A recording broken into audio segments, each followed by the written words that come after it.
వల్ల నాగంబాబు పైన పడుతుంది అట్లాంటి మంచిగా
పాలు పంచామృతాలు పంచామృత స్నానం సమర్పయ నమో వ్రాతపదే నమో గణపతే నమో ప్రణోతపదే నమ పూజ పడతాం ఇట్లా పట్టుకుంటాం తాంబూలం సమర్పయ హిరణ్యమద దక్షిణ మంగళం గోచరేంద్రాయ మహనీయ గుణాత్మ చక్రవర్తి తనుజాయ సార్వభౌమాయ మంగళం అథాస్నానం శ్లోకం శ్రీరూపం పురసా శిరసా దృష్ట్వా మనసా వససా పదాభ్యాం పద్భ్యాం ప్రణమోష్టాంగముచ్యతే अस्मान् स्वस्ति भरति दुर्गानि विश्वा विश्वानि नो दुर्गा श्री ओंकारेश्वर स्वामी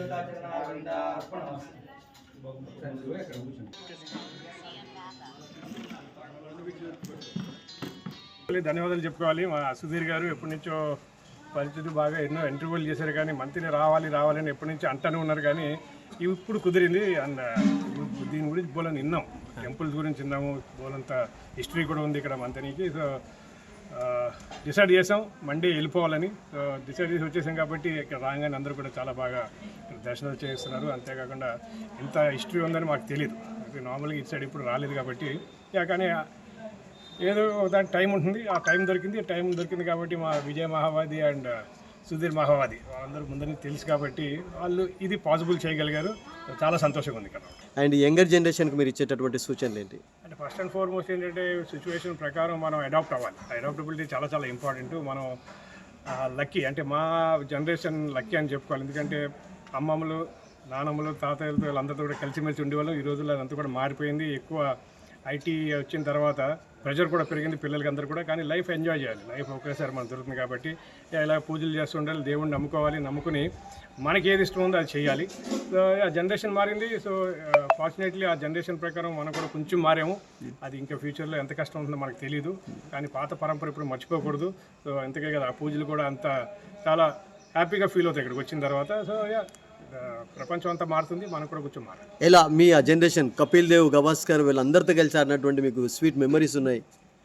అప్పుడు ఏంటంటే మనకి T20 అనేది ఉండేది కాదు. 50 ఓవర్ కూడా చాలా రేరిటీ. సో టెస్ట్ మ్యాచెస్కి ఎక్కువ ప్రాధాన్యత ఇచ్చేవారు కాబట్టి టెస్ట్ ప్లేయర్స్గా ఇప్పుడు ఎవరిని అడిగినా టెస్ట్ ఆడాలి అని అంటూ ఉంటారు. అది 5 రోజులు కష్టపడుతుండాలి. గేమ్ ఎప్పుడు మారుతుందో తెలియదు. సో మీరు ఇందాక అన్నట్టు కపిల్ దేవ్తో ఆడిన తర్వాత 83లో ఎందుకు గెలిచేమో తెలిసింది. అంత పాజిటివ్నెస్ తను ఇస్తాడు కాబట్టి అప్పుడు మ్యాచ్లు తక్కువ ఉండేవి. సో అందరూ కూడా వెయిట్ చేసేవారు మ్యాచెస్ ఎప్పుడు వస్తాయని.